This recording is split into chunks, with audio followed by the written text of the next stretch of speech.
Die Liebe zum Menschen als Leitbild des Roten Kreuzes ist eine Propaganda, die genau das wiedergibt, was das Rote Kreuz wirklich tun will und soll. Nämlich unterschiedslos, ohne Rücksicht auf Rasse, Religion, Glaubensbekenntnissen, was immer, jedem Menschen, einfach deswegen, weil er Mensch ist und sonst gar nichts, in seiner Not beizustehen, wenn er die Hilfe seiner Mitmenschen braucht. Und diese Mitmenschen sind wir.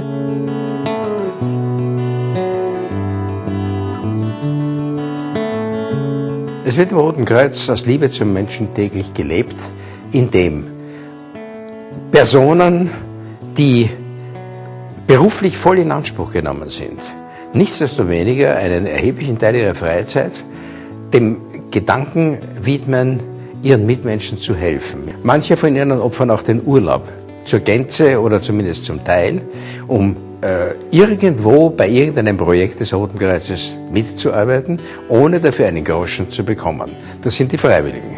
Aber auch die hauptamtlichen Mitarbeiter, die also eine Tätigkeit im Roten Kreuz gegen Entgelt ausüben, sind zu einem erheblichen Teil auch noch freiwillig tätig. Das heißt, sie arbeiten an einer anderen Stelle des Roten Kreuzes, nach oder neben ihrer Tätigkeit als Hauptamtliche auch noch mit.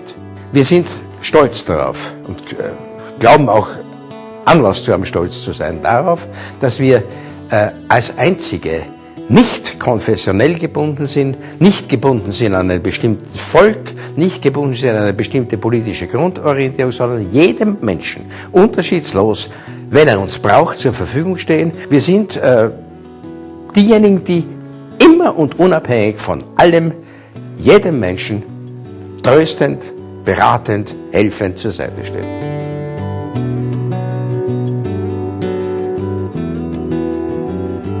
Wir können nur persönlich als Vorbild anderen dienen,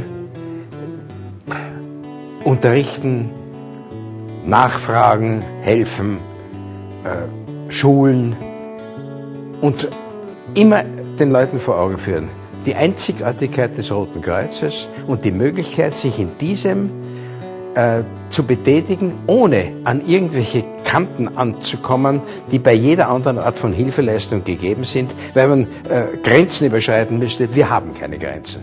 Für uns ist einfach und schlicht das Gebot der alles überragenden Menschlichkeit das Entscheidende, und das bringt man den Leuten immer wieder bei. Wir sind für die Menschen da, wir sind da, um ihnen, unseren Mitarbeitern, Vorbild zu sein, um festzustellen, dass wir alle miteinander Kollegen oder Kameraden oder wie immer man es nennen will, sind, dass wir, egal auf welchem Posten wir stehen, unsere Arbeit zu verrichten haben, dass wir einander beistehen und dass es schön ist, in einer solidarischen Gemeinschaft zu sein, die ein einziges Ziel hat: Liebe zum Menschen.